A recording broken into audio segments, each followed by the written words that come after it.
সন্তানদেরকে আলেম বানাবেন। আল উলামা ওয়ারাসাতুল আম্বিয়া, আলেমরা হচ্ছে নবীদের ওয়ারিস।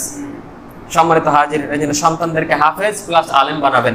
হাফেজদের মর্যাদা অনেক। নবীজি বলেছেন, আল্লাহ কোরআনে বলে, আল্লাহ হাদিসে কুদসির ভিতরে বলেছেন যে ইকরা ওয়ারতাকি ওয়ারাতিল কামা কুনতা তুরাতিল ফিদ দুনিয়া ফাইন্না মানজিলাকা ইনদি আখিরি আয়াতিন তাকরাউহা। যে হাফেজে কোরআন যারা, তাদের এত মর্যাদা, এত বৈশিষ্ট্য, এত শ্রেষ্ঠত্ব আমার আল্লাহ দিয়েছেন। কিয়ামতের কঠিন ময়দানে হাফেজদেরকে ডেকে বলবেন, ও হাফেজরা যাও, তোমাদের পিতার মাথার উপরে যাও, নূরের মুকুটগুলো পরায় দাও। তোমরা কোরআন তেলাওয়াত করতে থাকো। ৬৬৬৬টা কোরআনের আয়াত আছে। আর আমার আল্লাহর জান্নাত যে তৈরি করেছেন, জান্নাতের স্তর হলো ৬৬৬৬টা।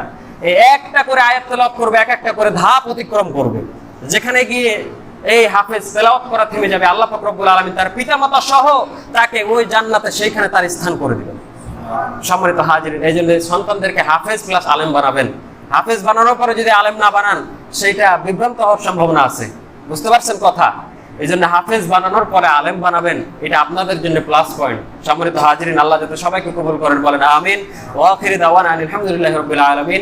আসসালামু আলাইকুম ওয়া রাহমাতুল্লাহি ওয়া বারাকাতুহু।